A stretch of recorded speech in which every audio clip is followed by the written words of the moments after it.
Hey guys, how you doing? Welcome back to my channel, or welcome to my channel if it is your first time here. My name is Chana, and today I want to show you some things in our home that make it a Jewish home, and also I'll show you some homeschool stuff, and I want to show you some stuff that we keep in our car. So please be our guest. Welcome to our home. I'm going to show you around a little bit, and I guess the first place that I want to start is right here at our doorway. I'm going to show you our Mezuzah. So right here on our doorpost is a Mezuzah, and there's a shin here, and that stands for Hashem's name, Shakai. Okay, we don't say the actual name of Hashem. So we kind of make like a Shakai, or we say Hashem, or we say Elohim. We don't actually say the real name of Hashem. And inside the Mezuzah is the Shema prayer, and it's just a way of reminding us that this is not our house, it's a house for Hashem, to make Hashem feel comfortable and welcome in our home. When we walk by the Mezuzah, we can touch it and then put our hand to our mouth and kiss our hand, just as a way of reminding us that this is a house for Hashem. Why did Hashem create the world, right? It's a big question with a very simple, beautiful answer, in that Hashem wanted to make a home for himself in the lower world. Like, this is a low world when you look at the higher worlds of angels and all the things that happen above. In this world, Hashem wanted to feel comfortable. Hashem wanted like a dwelling, or Hashem wanted a home. So we keep this Mezuzah, and it's in every single doorpost of our home, and I'll show you around. I'll show you that. So welcome to my home. Welcome, please. I'm so happy to have you here and to share with you our home. And so this is what our house looks like when you first walk in. It's this one big room. It's like a dining room, living room, homeschool room, playroom. It kind of combines as that. Through there is our kitchen, which I'll take you into. And through the hallway there is a bathroom, and then our kids' bedroom in there as well. So I want to share with you this, our bookshelf. In a Jewish home, books are so important. Books are the focal point of the home, so I really wanted our books to like pop, you know, like when you first walk in, that's like the first thing you see. So Baruch Hashem, we have quite a number of books.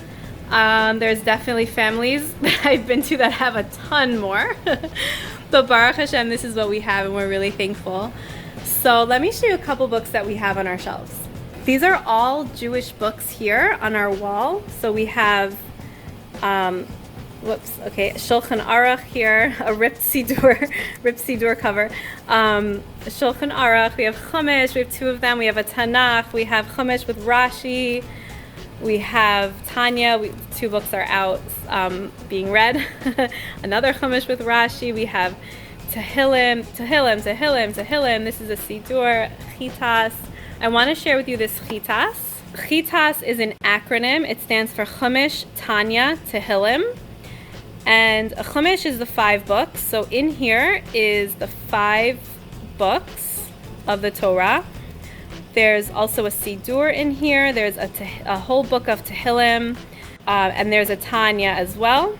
What is Tanya? Tanya is written by the first Rebbe of Lubavitch. We are a Lubavitch family.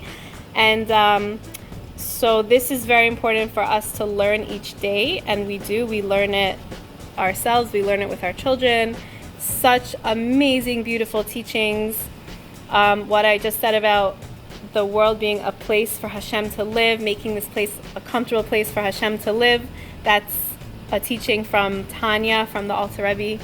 What my husband did was he bought a chitas for each child that we have, whether they use it or not. For us as a Jewish family, it's so important to have this big bookshelf as the focal point of our home, and to have books like all over the house. So right above our bookshelf here is a menorah, and I'll take that down for you. I know it has a lot of other stuff there with it, but let me take it down and I'll show it to you and talk a little bit about it and why we have it. Okay, so we got this menorah last Hanukkah, this past year. My parents bought it for us as a gift, Baruch Hashem. Before this, we always had like little, I don't know, plastic menorahs or whatever with little glass cases. Your home is a mini temple. It's a miniature Beis Hamikdash, mini temple. And in the temple was a menorah. So you're just adding to the feel that your home is this mini temple. It's Hashem's home.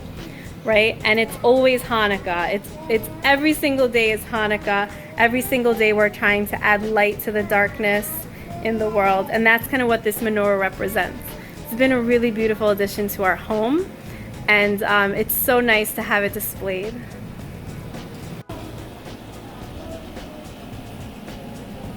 So these are our homeschool desks. We have this one, and we have this one, and here's our book basket. Well, it actually kind of changed into like a morning basket / book basket, and this is some of our learning.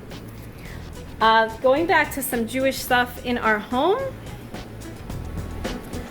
I want to also show you our walls because we have such beautiful art on our walls. Thank God. Baruch Hashem, I'm an artist, so I put my art up on our walls, and I love having tzaddikim here. I love seeing their faces. I feel like it adds to the holiness of our home. You can buy my art on Society 6. I'll put a link below. And so just some homeschool stuff here right above our couch. Just some Hebrew grammar posters that I made myself with just a Sharpie marker and some paper. Nothing too fancy. We refer back to it when we do our curriculum for Chumash, which we use Lahav and Ulahaskel. Right above here, right above this bookshelf, between the two desks, I have our Shabbos candles. So let me take those down for you and show you. These candlesticks are really pretty. They're probably one of the most fancy things in our home. But this is just a wooden board. My husband drilled holes in them, and we put aluminum foil over it. And we use oil for our Shabbos candles. And this is where I light. I light on the table right here, and this is what I use. Doesn't have to be so fancy. Thank God my parents bought me these pretty ones. So it does add to the beauty of the mitzvah of lighting candles. Homeschoolers, this next one is for you. I want to show you my bathroom and something I keep in my bathroom. So welcome to our bathroom. It's nothing special, it's nothing fancy, but I did want to share this with you. Here's our toilet. Okay, if I figured if our kids are gonna sit there, might as well learn some Hebrew grammar, right? So I have it here on the wall. There were a few more at the bottom, but my baby ripped them up and I just didn't replace it. They've been here for a while, and this is some of the stuff from the Lahav and Ulahaskel, and this is fine to have in the bathroom. Like you wouldn't put, let me come out of the bathroom now. Okay, like you wouldn't put God's name or any holy books in the bathroom, but just a few Hebrew grammar stuff is fine. And they learn. That's one of the things that I do. That's one of my tricks for homeschooling. Use the bathroom. Okay, so now let me show you our kitchen. Let's go. Coming into our kitchen, we have this. We have Mezuzah. We have Mezuzah on all of our doorposts. Okay, coming through the kitchen and then into the laundry room, which is a small, small space, is another Mezuzah. I want to share this with you. Now, through these doors here is our bedroom, mine and my husband's. Now, when we have people come over, especially with kids, I don't let any kids in the kitchen at all. It's my rule because kids always go into our bedroom and I don't like it. And in a Jewish home, the bedroom is private. The parents' bedroom is a private place. It's not for other people to go in. It's not for other people to peek through. So we keep those boundaries, and also our own kids are not allowed in the kitchen. If a guest is in our home and they cannot be in a certain place, our kids cannot be in a certain place. They can't take advantage.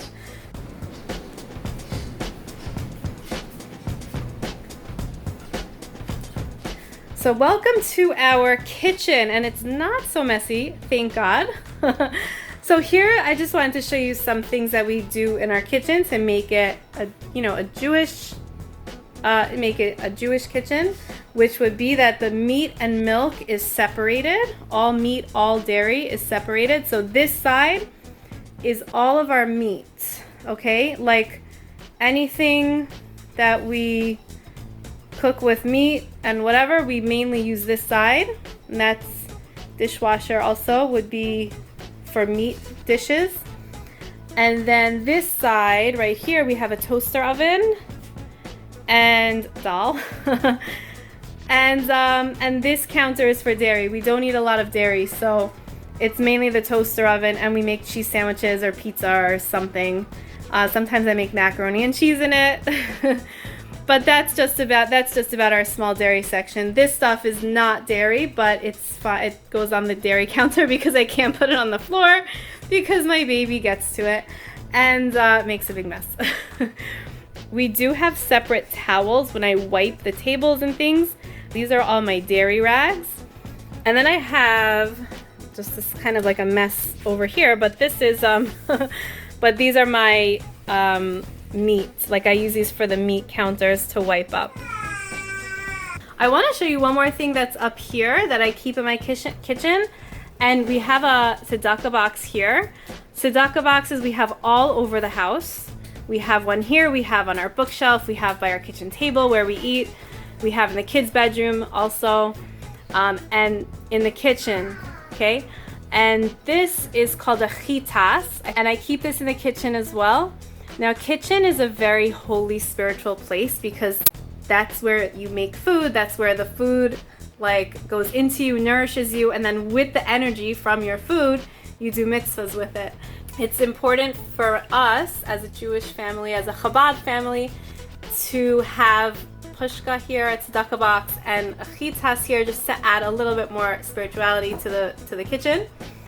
A good rule of thumb when adding spirituality to a home or to a kitchen is to see what 3 things the world stands on. So it says 3 things the world stands on is Torah, Tefillah, and Tzedakah. So that would be Torah, which would be in the chitas. There's an entire book of the entire Chumash, the whole Torah is in there. Tefillah, which would be a Sidur, which also the chitas has, that book chitas, it has a full Sidur in it. And then Tzedakah, acts of kindness, which would be the pushka, the tzedakah box. So it adds a little extra of the 3 pillars that the world stands on to your kitchen, which is a very spiritual place. The kitchen is a very spiritual place. Hi, welcome to my car. Let me show you what we keep in the glove compartment. Hang on, let me turn the camera around. Okay. So in here we have a chitas. It's kind of busted up, but that's fine. And along the same ideas of the pillars that the world stands on, which is Torah, prayer, tefillah, and tzedakah, which is acts of kindness. We have a pushka in the back, I'll show you in a second. So that's why we have this chitas here, and it's just protection. Cars can be a dangerous place, thank God. So we have this here. And we also have this, a Shir Lamalot card. You can find these on Chabad.org, and I'll link you below to them. It's a free printout, and we went to the store and had them printed nicely. We got a whole bunch of these, and these are also all over our house.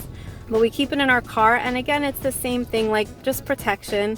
And it's also for our children, like when our babies are little, newborns, we keep these on their car seats. We keep these on these cards on their strollers, you know, wherever we can keep it where the baby is. It's just an extra protection. It's Psalm 121, that's what's written here on it. It's a beautiful psalm. So we keep that in our car.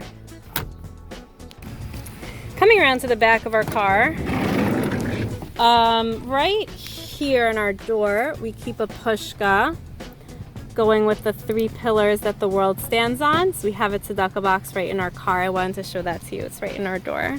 Thank you so much for watching. I'm so glad that you were able to come into our home and see a little bit of our home and what makes it Jewish and what makes it a Jewish home. And I'll see you in the next video. Make sure to subscribe. Bye-bye.